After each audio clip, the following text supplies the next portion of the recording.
میں نے آپ کے سامنے قرآن مجید کے جو کلمات تلاوت کیے ان میں اسی حقیقت کو بیان کیا گیا۔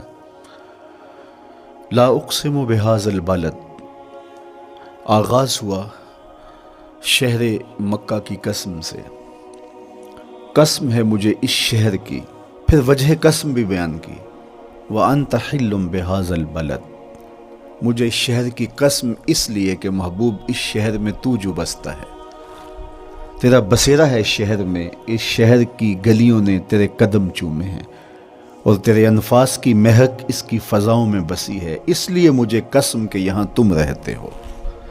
اللہ اکبر۔ علماء کے مابین اس بات پر اختلاف ہے کہ مکہ المکرمہ افضل ہے یا مدینہ النبی صلی اللہ علیہ وآلہ وسلم افضل ہے۔ ایک علمی اختلاف ہے، بعض نے کہا مکہ المکرمہ افضل ہے، دلائل دیے، بڑا وزن ہے دلائل میں۔ بعض نے کہا مدینہ رسول صلی اللہ علیہ وآلہ وسلم افضل ہے، دلائل دیے، بڑا زور ہے دلائل میں۔ لیکن شیخ عبدالحق محدث دہلوی علیہ رحمہ اسی آیت سے روشنی لے کر کے لکھتے ہیں کہ جب حضور مکے میں تھے تو مکہ افضل تھا، جب مدینے آ گئے تو مدینہ افضل ہو گیا۔ جدھر جدھر سے وہ گزرتے گئے مجد و شرف بھی پیچھے پیچھے رہا، چند لمحوں کے لیے ٹھہرے تھے تم جس پیڑ کے نیچے۔ نشور وحدی کا لہجہ دیکھیے کتنا دل آویز ہے، چند لمحوں کے لیے ٹھہرے تھے تم جس پیڑ کے نیچے، سنا ہے آج تک اس پیڑ کا سایہ مہکتا ہے۔ تو مکے میں ہیں تو مکہ افضل، مدینے میں ہیں تو مدینہ افضل۔ تو شرف ان کے وجود مسعود سے ہے، وہ جدھر جدھر سے گزرتے جائیں گے وہاں وہاں ہی نور پھیلتا چلا جائے گا۔ اور پیر نصیر الدین علیہ رحمہ کا لہجہ یہاں کتنا خوبصورت دکھائی دیتا ہے۔ ایک بار وہ جدھر سے گزرے ہیں نصیر، ایک بار وہ جدھر سے گزرے ہیں نصیر، بار بار ادھر سے بہار گزری ہے۔ تو کہا کہ قسم ہے مجھے اس شہر کی، یعنی شہر مکہ کی۔ کیوں اس شہر کی قسم؟ وَأَنْتَ حِلٌّ بِهَذَا الْبَلَدِ، کہ محبوب اس شہر میں تمہارا قیام ہے، اس شہر میں تمہاری رہائش ہے، تمہارے انفاس کی مہک ہے اس شہر کی فضاؤں میں، اور تمہارے قدموں کو چھوا ہے اس شہر کی گلیوں نے، اس لیے قسم کہ یہاں آپ رہتے ہو۔ وَوَالِدٍ وَمَا وَلَدَ، اور قسم ہے باپ کی، اور قسم ہے جو اس کی اولاد ہے۔ والد سے مراد کیا ہے اور ما ولد سے مراد کیا ہے؟ تو اس کے بارے میں ایک قول یہ ہے کہ والد سے مراد حضرت ابراہیم علیہ السلام ہے، اور ما ولد سے مراد حضور علیہ السلام جو ان کے فرزند ہیں۔ ایک قول کہ والد سے مراد حضرت آدم علیہ السلام ہیں، اور ما ولد سے مراد ان کی ساری ذریت اور نسل ہے۔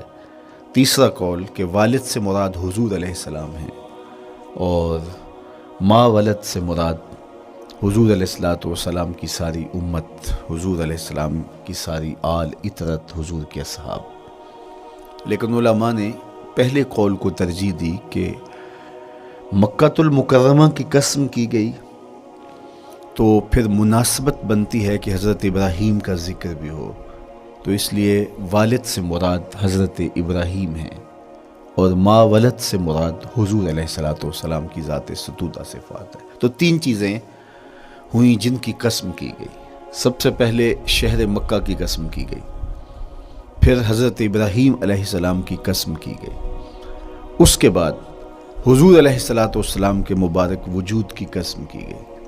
تین قسمیں کر کے کہا کیا گیا، چونکہ جو خالی ذہن شخص ہو، جب اس کو کوئی بات بیان کی جائے تو قسم سے آغاز نہیں کیا جاتا۔ متردد الذہن کو کوئی بات کرنی ہو تو قسم سے آغاز کیا جاتا ہے، یا پھر آپ جس مضمون کو بیان کرنے جا رہے ہیں وہ اتنا اہم ہے کہ اس کی اہمیت کو اجاگر کرنے کے لیے آپ کو قسم کرنا پڑتی ہے۔ تو یہ جو ما بعد کا مضمون ہے جس کو میرے رب نے بیان کیا، اس سے قبل ایک نہیں، دو نہیں، تین قسمیں کی، تو پھر کان تو کھڑے ہو گئے، سماعتیں تو بچھ گئیں کہ وہ کون سی شے ہے جس کو بیان کرنا مقصود ہے، اور اس سے قبل قسم پہ قسم کی جا رہی ہے۔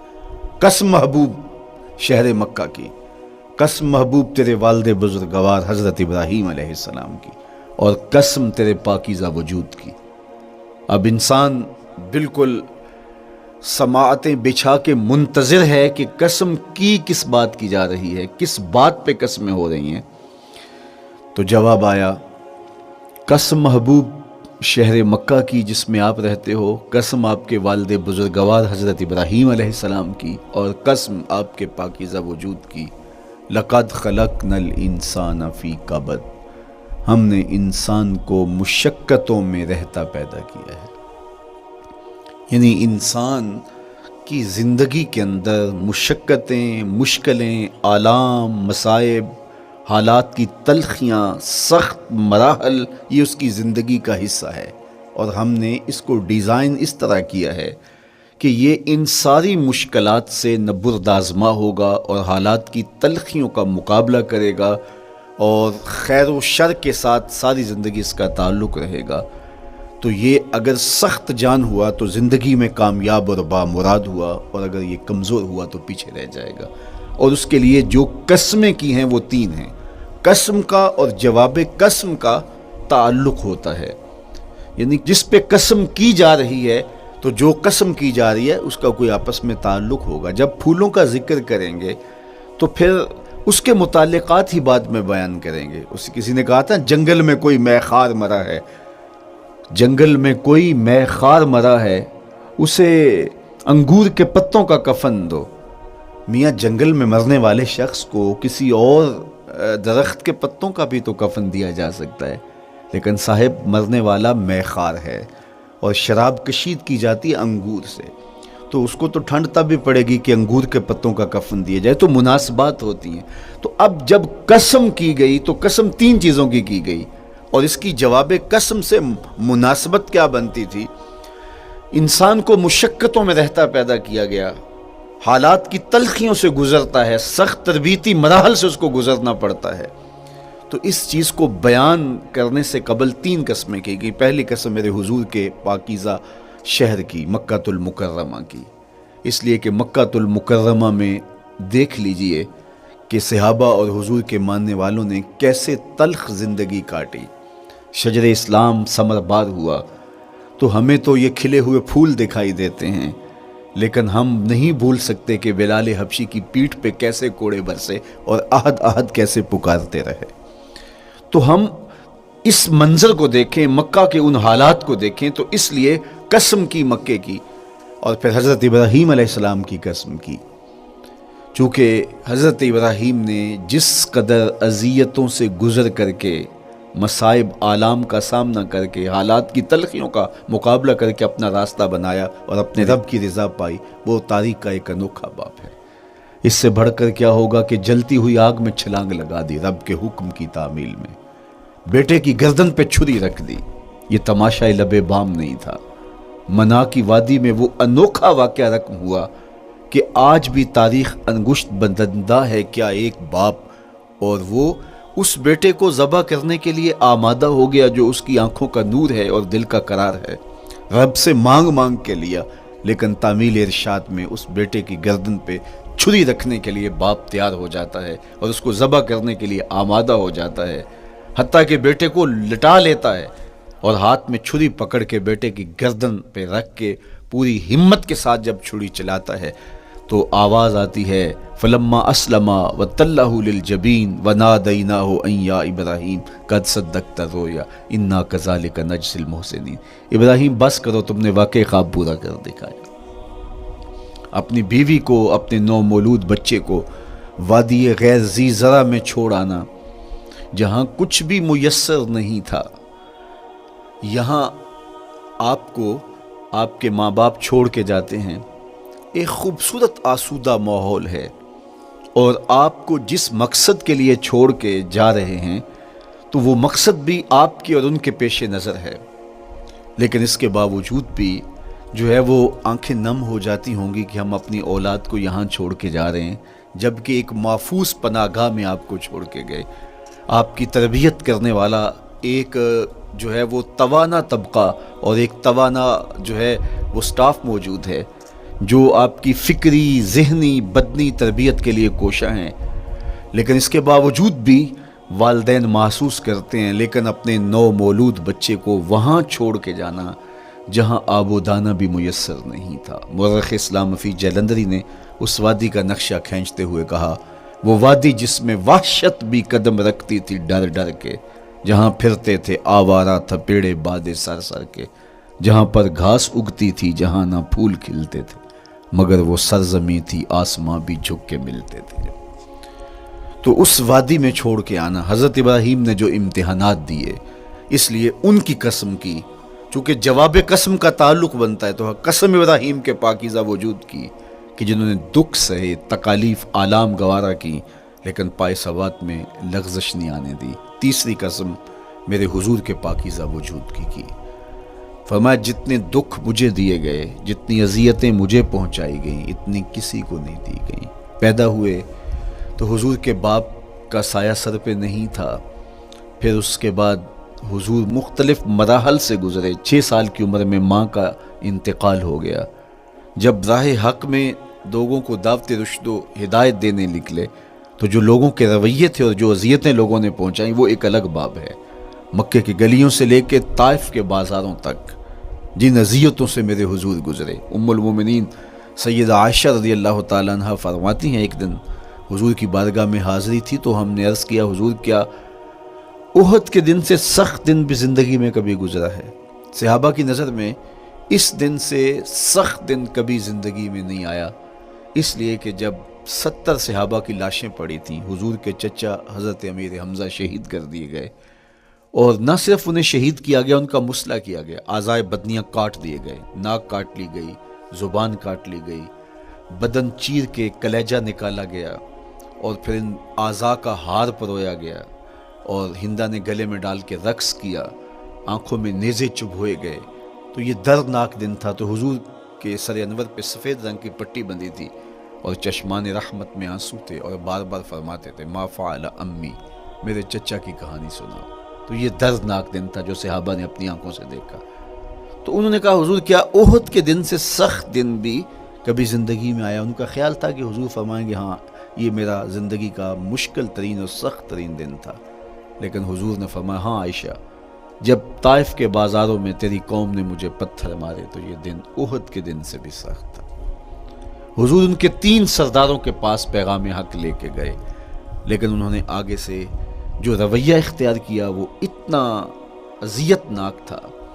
حضور نے فرمایا کہ ٹھیک ہے، میں تمہاری خیر خواہی کا جذبہ لے کے تمہارے تک پہنچا ہوں، تم نے میری دعوت کو قبول نہیں کیا، تمہاری مرضی، تمہارا مقصود، چلو اب یہ بات میرے اور تمہارے درمیان رہنی چاہیے، اس بات کو راز رہنا چاہیے، اہل مکہ تک یہ بات نہ پہنچے۔ انہوں نے کہا، ہم کیوں راز رکھیں؟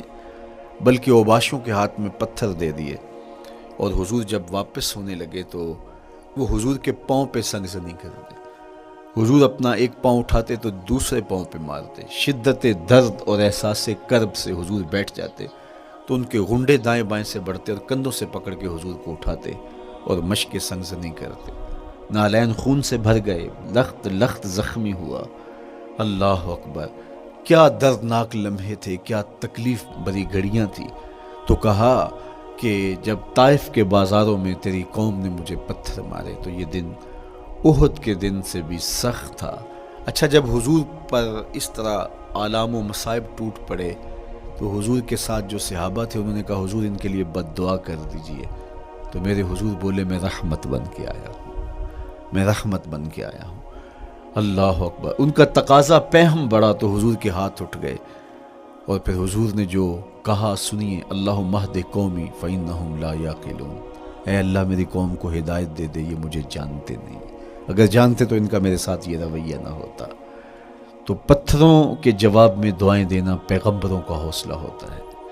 اللہ اکبر، مورخ اسلام فی جلندری نے کیا خوبصورت پیرائے میں نقشہ کھینچا کہ حضور ہاتھ اٹھا کے دعا مانگ رہے ہیں، الہی کرم کر کو سارے طائف کے مکینوں پر، الہی پھول برسا ان پتھروں والی زمینوں پر۔ تو حضور نے دکھ سہے، تکلیفیں سہی۔ اب 3 قسمیں کی، شہر مکہ کی قسم جہاں حضور کے صحابہ نے تکلیفیں سہی، اس شہر کی گلیوں میں انہیں گھسیٹا گیا اور ان کو کچی کھالوں میں لپیٹ کے دھونیاں دی گئیں، انہیں اذیت ناک مراحل سے گزارا گیا، حضرت ابراہیم مشکل سے مشکل زندگی کاٹی اور رب کی رضا جوئی کے لیے کوشاں رہے، اور میرے حضور نے سخت ترین اذیتوں، مقاومتوں، مخالفتوں اور تکلیفوں کا سامنا کیا۔ تو ان تین چیزوں کا حوالہ دے کر، ان تین چیزوں کی قسم کر کے اب انسان کو بتایا جا رہا ہے کہ تم مشکلات سے تمہیں گزرنا پڑے گا، حالات کی تلخیاں تمہیں سہنی پڑیں گی، کسی مرتبے تک پہنچنے کے لیے تمہیں پھر تکلیفوں کی راہ اختیار کرنی پڑے گی۔ تم کون ہوتے ہو؟ میرا محبوب ہو تو تکلیفیں وہ بھی اٹھائے، دو جہاں کا مالک ہو اور طائف کے بازاروں میں اس کے پاؤں پہ بھی پتھر پڑیں، اور کونین کا سردار ہو اور ان کے اوپر اوجری ڈال دی جائے، کائنات کا مالک ہو اور ان کو مکے کی گلیوں کے اندر ان کے گلے میں عقبہ بن ابی معیط کپڑا ڈالے اور تاؤ دے، تو کیا ان مشکلات سے تم بچ سکتے ہو؟ جب تم کسی منزل تک پہنچنا چاہتے ہو تو پھر یہ حوالے ماضی کے دیکھ لو، تین قسمیں کر کے اس حقیقت کو بیان کیا۔ ابراہیم علیہ السلام کے وجود کو دیکھ لو، حضرت مصطفیٰ کریم علیہ السلام کی ذات ستودہ صفات کو دیکھ لو، اور مکے کی گلیوں میں صحابہ کے ساتھ جو ظلم اور جبر ہوئے اور انہوں نے جو مصیبتیں اور مشقتیں کاٹی وہ ساری دیکھ لو۔ تو تین قسمیں کھا کر کے کہا کہ بے شک انسان مشقتوں میں رہتا پیدا کیا گیا ہے۔ اس لیے قافلہ انسانی کے وہ افراد جو کسی منزل کے متلاشی ہوتے ہیں، جو جستجو کی زندگی بسر کر رہے ہوتے ہیں، ان کو پھر مشکلات سے گزرنا پڑتا ہے اور حالات کی تلخیاں ان کو گوارا کرنا پڑتا ہے، کشاکش حیات سے ان کو ٹکرانا پڑتا ہے، اور ان کو آگے بڑھنے کے لیے ان کو تکلیفوں سے گزر کر کے، جان گسل مراحل سے گزر کر کے پھر منزل کی طرف عازم سفر ہونا پڑتا ہے۔ کیا میں نے اس خاکدان سے کنارہ، جہاں رزق کا نام ہے آب و دانہ، پلٹنا جھپٹنا جھپٹ کر پلٹنا، لہو گرم رکھنے کا ہے ایک بہانہ، پرندوں کی دنیا کا درویش ہوں میں کہ شاہی بناتا نہیں آشیانہ۔ تو زندگی مشکل مراحل سے گزر جانے کا نام ہے۔ اقبال نے کہا تھا ہے شباب اپنے لہو کی آگ میں جلنے کا نام۔ یہ زندگی آسان نہیں ہے، یہ حالات کی تلخیوں کا مقابلہ کرنے کا نام ہے، یہ ضبط نفس کا نام ہے، یہ اپنے من کی تربیت کا نام ہے۔ حضرت امام راضی آیت کریمہ کے تحت لکھتے ہیں کہ جب بچہ شکم مادر میں ہوتا ہے تو وہ تین پردوں میں ہوتا ہے، ایک جھلی کا پردہ، ایک رحم مادر کا پردہ اور ایک پیٹ کا پردہ۔ تو تین پردوں میں وہ بیچارہ بڑی عجیب سی حالت میں ہوتا ہے۔ یہ اس کا پہلا مرحلہ ہے تخلیق کے بعد، اس کے بعد پیدائش کا دوسرا مرحلہ ہے، یہ زچہ بچہ دونوں کے لیے موت و حیات کے مرحلے ہوتے ہیں۔ اس کے بعد وہ پیدا ہوا، اس دنیا پہ آیا، تو اس کی مشکل کیا ہے؟ زبان ہے، بولنا نہیں جانتا، دیکھتا ہے پہچان نہیں سکتا، سنتا ہے سمجھ نہیں سکتا، ہاتھ ہیں پکڑ نہیں سکتا، ٹانگیں ہیں چل نہیں سکتا۔ کتنی مشکل بن گئی، یہ سب کچھ چیزیں ہونے کے باوجود بھی وہ بے بس دکھائی دیتا ہے، اس کو دودھ مانگنے کے لیے بھی رونا پڑتا ہے۔ تو یہ ایک مرحلہ تھا۔ پھر آہستہ آہستہ اس نے بولنا سیکھا، ایک ایک حرف کر کے، لفظ لفظ جوڑ کے وہ جملے مکمل کرتا رہا۔ آج تو زبان کا طوطی بولتا ہے، آج تو بات کریں تو جو ہے وہ ماحول تھم جاتا ہے، لیکن انسان ذرا پلٹ کے آغوش مادر میں تیری ماں نے ایک ایک حرف تجھے سکھایا تھا، ایک ایک لفظ تجھے سکھایا تھا، لفظ لفظ کر کے، حرف حرف کر کے جملے بنے، اور آج تیری گفتار کی شوخی کے تذکرے زمانے میں ہیں، تو پھر تجھے بولنا سکھایا، تو چل نہیں سکتا تھا، آج تیری جو ہے وہ جولانیاں دیکھنے والی ہیں، تیری رفتار کو کوئی چھو نہیں سکتا ہے، تیری آنکھوں کی بجلیاں آج عقابوں سے بڑھ کر ہیں، آج تیرے کانوں کے اندر نغموں کا جہاں آباد ہے، آج تیرے ہاتھوں کی گرفت کہ آگے شیر غراں بھی ہو تو وہ بھی بے بس ہو جاتا ہے، لیکن دیکھ تو کتنا مجبور تھا۔ اچھا چلو وہاں سے آگے آئے، پھر زندگی کو سیکھنا پڑتا ہے، آداب سیکھنے پڑتے ہیں، کس سے کیا بات کرنی ہے سیکھنا پڑتا ہے، آگے بڑھے، جوانی کی دہلیز پہ پہنچے۔ جوانی انسان کی زندگی کا باقپن ہوتا ہے، عروج ہوتا ہے، اللہ اکبر، لیکن جوانی کو تقدس معاب رکھ کے منزل تک پہنچانا یہ سب سے مشکل مرحلہ ہوتا ہے، چونکہ جذبات بے قابو ہیں، خواہشیں آوارہ ہیں، اور تا حد نظر نظارے ہی نظارے جو دل کو کھینچتے ہیں۔ اب اپنے تقدس کو جو شخص محفوظ رکھے، کائنات میں سب سے قیمتی جوہر حضرت انسان کا اس کی عصمت کا جوہر ہے، اور سب سے حسین چہرہ وہ ہے جو جنسی کالک سے اپنے آپ کو بچا لے۔ تو جوانی ہو، بانکپن ہو، اور پھر اپنی خواہشات کو بے قابو نہ ہونے دیا جائے، سب سے مشکل مرحلہ پوری زندگی میں یہ آتا ہے۔ کسی نے کہا تھا کتاب زیست کا ایک اور باب بیت گیا، شباب بیت گیا، ایک عذاب بیت گیا۔ تو شباب کا ختم ہونا اور اس کو خیریت سے منزل تک پہنچنا، یہ کتنا بڑا مشکل مرحلہ ہوتا ہے۔ جس کا جوانی میں باطن کا چہرہ مسخ ہو جاتا ہے اور جنسی کالک سے جو چہرہ آلودہ ہو جاتا ہے، اس کا عفت کا دامن داغ۔ حمد و تعریف و توصیف اللہ جل مجدہ الکریم کی ذات بابرکات کے لیے، رسول رحمت، شفیع معظم، نبی محتشم، حضور ختم المرتبت صلی اللہ علیہ وآلہ وسلم کے حضور ناز میں اپنی عقیدتوں، ارادتوں اور محبتوں کا خراج پیش کرنے کے بعد، عالی مرتبت محتشم سامعین و ناظرین، حضرت عبداللہ بن عمر بن عاص رضی اللہ تعالیٰ عنہ سے ایک روایت مروی ہے، فرماتے ہیں کہ رسول اللہ صلی اللہ علیہ وآلہ وسلم نے ارشاد فرمایا، اِنَّ هَذِهِ الْقُلُوبَ تَصْدَعُ كَمَا يَصْدَعُ الْحَدِيدُ إِذَا أَصَابَهُ الْمَاءُ، کہ دلوں کو بھی زنگ لگ جاتا ہے جس طرح کہ لوہے کو زنگ لگ جاتا ہے۔ لوہے کو جب پانی لگ جائے تو وہ زنگ آلود ہو جاتا ہے۔ اسی طرح گناہوں کے سبب، غفلتوں کی وجہ سے دل بھی زنگ آلود ہو جاتے ہیں۔ اللہ تعالی ہمارے دلوں کو زنگ آلود ہونے سے محفوظ فرمائے۔ لیکن یہ ایک حقیقت ہے، ہماری مسلسل غفلت اور اعمال بد اور گناہوں کے سبب سے دل زنگ آلود ہو جاتے ہیں۔ قیل یا رسول اللہ صلی اللہ علیہ وسلم وما جلاؤها، عرض کی حضور اس کا علاج کیا ہے؟ ان دلوں کو روشنی کیسے ملے گی؟ زنگ کیسے اترے گا؟ دل اجلے کیسے ہوں گے؟ تو اللہ کے محبوب علیہ السلام نے ارشاد فرمایا، قال کثرت ذکر الموت و تلاوت القرآن، کثرت کے ساتھ موت کو یاد کرنا اور قرآن مجید کی تلاوت کرنا، یہ دو ایسے عمل ہیں کہ جو دلوں کا زنگ اتار دیتے ہیں۔ کثرت ذکر موت دنیا کی محبت کم کرتی ہے، اور جب انسان اپنی موت کو یاد رکھتا ہے تو موت کی یادداشت دنیا کی لذتوں سے محفوظ رکھتی ہے، بلکہ فرمایا کہ لذتوں کو توڑنے والی کو یاد کرو۔ عرض کی یا رسول اللہ صلی اللہ علیہ وسلم لذتوں کو توڑنے والی کیا چیز ہے؟ تو فرمایا موت۔ تو موت خواہشات کو کم کرتی ہے، آرزوؤں کو محدود کرتی ہے۔ تو یہ ہمیں ہر وقت مستحضر رہنا چاہیے کہ ہم یہاں ہمیشہ کے لیے نہیں آئے، ہم نے کچھ عرصہ گزارنے کے بعد یہاں سے ایک اور دنیا کی طرف کوچ کر جانا ہے۔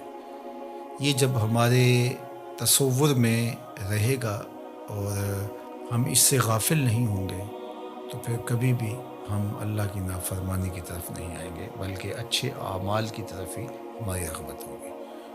دوسری چیز جو دل کو ستھرا کرتی ہے، دل کا زنگ اتارتی ہے اور اللہ کی معرفت کا رنگ دیتی ہے، وہ ہے تلاوت کلام مجید۔ تلاوت کلام مجید اللہ جل شانہ کا ایک ایسا انعام ہے اس امت کو جو دیا گیا، جو ہم راتوں کی تنہائیوں میں اور دن کے اجالوں میں کرتے ہیں۔ ہماری نمازوں کے اندر قرآن مجید کی تلاوت کو رکھا گیا، ہمیں قرآن مجید کی تلاوت کی ترغیب دی گئی۔ تو یہ اللہ کا کلام ہے، اور اللہ کے کلام کی جو تاثیرات ہیں وہ دلوں کو نور بخشتی ہے۔ تو جب دل قرأت قرآن سے، تلاوت کلام مجید سے، قرآن مجید میں غور و فکر اور تدبر کرنے سے دلوں کو معرفت الہیہ نصیب ہوتی ہے اور دلوں کو نور ملتا ہے، دل اجلے ہو جاتے ہیں اور پاکیزہ ہو جاتے ہیں۔ تو یہ دو چیزیں اس حدیث پاک میں بیان فرمائی گئی جو دلوں کا زنگ اتارتی ہیں، ایک کثرت کے ساتھ موت کو یاد کرنا اور دوسرا قرآن مجید کی تلاوت کرنا۔ اور ایک اور حدیث پاک میں جو اللہ کے محبوب علیہ السلام کا فرمان عالی شان ہے، بیان فرمایا گیا اِنَّ لِكُلِّ شَيْءٍ ثَقَالَةٍ، ہر شے کا زنگ کسی نہ کسی شے سے اترتا ہے، وَإِنَّ ثَقَالَةَ الْقُلُوبِ ذِكْرُ اللَّهِ، اور دلوں کا زنگ اللہ کے ذکر سے اترتا ہے۔ ذکر الہی کرنے سے دل نور پاتے ہیں اور زنگ اترنا شروع ہو جاتا ہے۔ اور آقا کریم نے یہ بھی ارشاد فرمایا وَمَا مِن شَيْءٍ أَنْجَى مِنْ عَذَابِ اللَّهِ مِنْ ذِكْرِ اللَّهِ، اللہ کے عذاب سے نجات دینے والی ذکر الہی سے بڑی کوئی چیز نہیں ہے۔ سب سے زیادہ اللہ کے عذاب سے جو نجات دیتا ہے وہ اللہ کا ذکر ہے۔ تو کثرت ذکر دلوں کا زنگ اتارتا ہے اور اللہ کی معرفت کا نور نصیب ہوتا ہے۔ حضرت یحییٰ بن معاذ رضی اللہ تعالیٰ عنہ فرماتے ہیں کہ دل زنگ آلود ہو جائیں، بیمار پڑ جائیں اور غفلت کے مرض میں مبتلا ہو جائیں تو 5 اشیاء ایسی ہیں جو دلوں کو شفا دیتی ہیں، دلوں کا علاج ہے اور دلوں کو جلا بخشتی ہیں۔ تو فرمایا سب سے پہلے تو قراءۃ القرآن بالتفکر، تفکر کے ساتھ قرآن مجید کی تلاوت کرنا، جو کہ حدیث پاک میں بھی آپ نے سماعت کیا۔ اور دوسرا فرمایا وخلاء البطن، اور پیٹ کا خالی ہونا۔ بھرے ہوئے پیٹ غفلت کا سبب بنتے ہیں، اس لیے کثرت کے ساتھ روزے رکھنے چاہیے۔ روزہ اللہ جل شانہ کی قربت کا ذریعہ ہے اور تقوی کا نور دیتا ہے اور باطن کی جلا کا سبب اور ذریعہ ہے۔ تیسری بات فرمائی وقیام اللیل، راتوں کو قیام کرنا، جب دنیا سو جائے مصلی بچھا لے اور اللہ کے حضور آہوزاری کریں اور اللہ کے حضور سجدہ ریزیاں کریں، قیام و رکوع سے اپنے روٹھے ہوئے رب کو منائیں۔ اس سے دلوں کے زنگ اترنا شروع ہو جائیں گے اور دل اللہ کی معرفت کا رنگ پکڑنا شروع کر دیں گے۔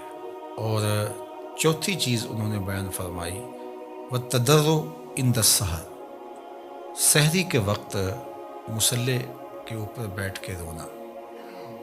سحری کے وقت مصلی بچھا لیں اور اللہ کے حضور آہوزاری کریں، قیام میں رونا، سجدوں میں رونا، رکوع میں رونا، دعاؤں میں آہوزاری کرنا، مصلی بچھا کے اس پہ بیٹھ کے دعائیں کرنا، اللہ کے حضور تضرع کرنا، اللہ کے حضور زاری کرنا۔ اور یہ اس قدر مفید ہے دلوں کی جلا کے لیے، باطن کی ستھرائی کے لیے، روحوں کی پاکیزگی اور عفت کے لیے اور من کی روشنی کے لیے کہ یہ تجربہ آپ کر کے دیکھیں کہ آپ سحری کے وقت اٹھ جائیں اور اللہ کے حضور سجدہ ریز ہوں، اور وہ وقت ہی ایسا ہوتا ہے کہ جب آپ وضو کر کے مصلی پہ آتے ہیں تو خود بخود آنسو ڈھلنے لگ جاتے ہیں۔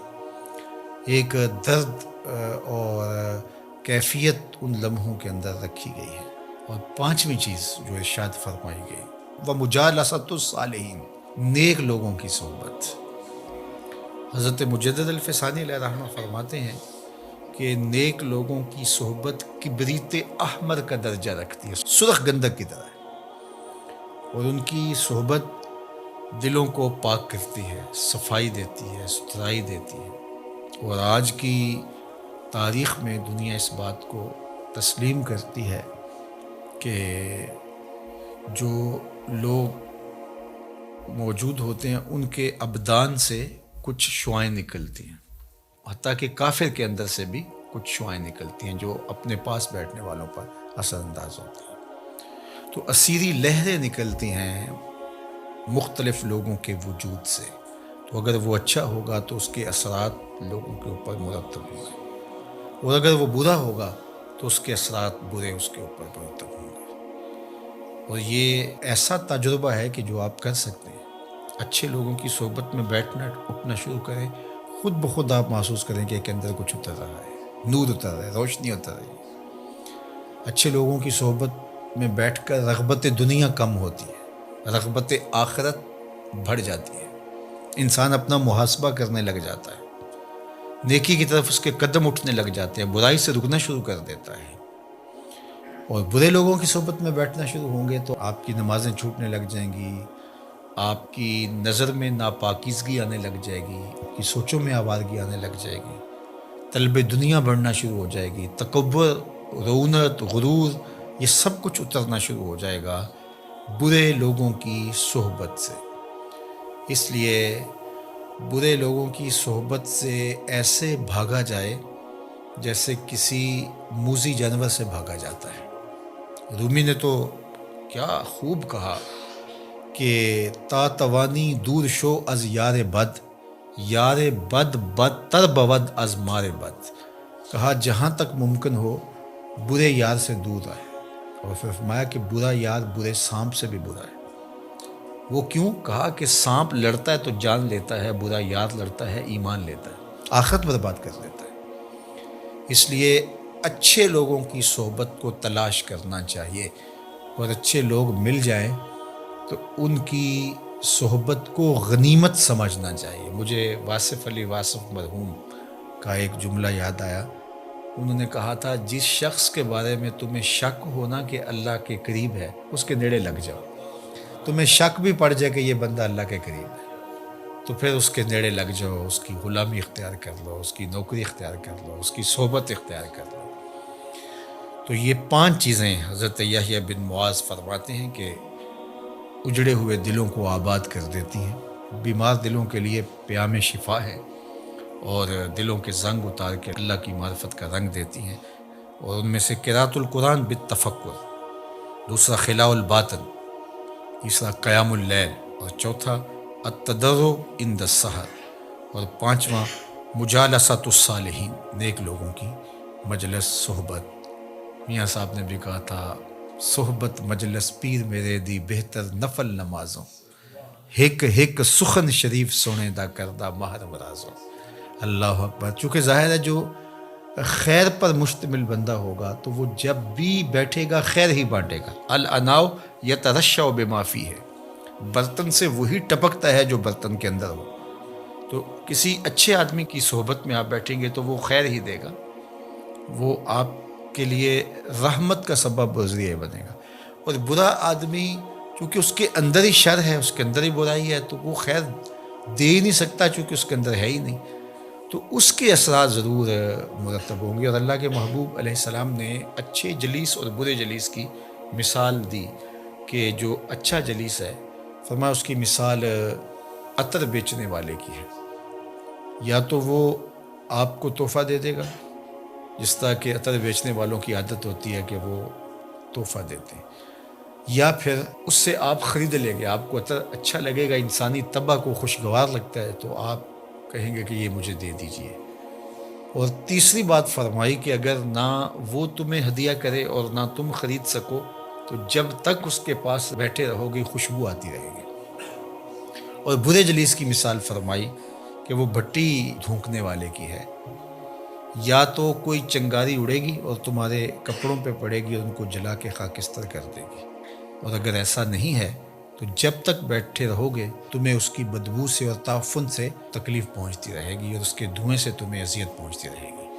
اب تمہارا انتخاب ہے کہ تم اچھے لوگوں کی صحبت میں بیٹھتے ہو یا برے لوگوں کی صحبت میں بیٹھتے ہو۔ تو دلوں کا علاج پھر اللہ کے ذکر سے ہے، دلوں کا زنگ قرآن مجید کی تلاوت سے اترتا ہے، دلوں کا زنگ قرآن مجید میں غور و فکر کرنے سے اترتا ہے، دلوں کا زنگ اللہ کے ذکر سے اترتا ہے، دلوں کا زنگ کثرت کے ساتھ موت کو یاد کرنے سے اترتا ہے، دلوں کا زنگ سحری کے وقت اٹھ کے اللہ کی حضور آہوزاری کرنے سے اترتا ہے، دلوں کا زنگ صالحین نیک خصلت لوگوں کی صحبت میں وقت گزارنے سے اترتا ہے۔ اللہ ہمارے دلوں کو مصفہ اور مزکہ فرمائے، اور ہمارے باطن کو ستھرائیاں، پاکیزگیاں اور نور و نکہت عطا فرمائے۔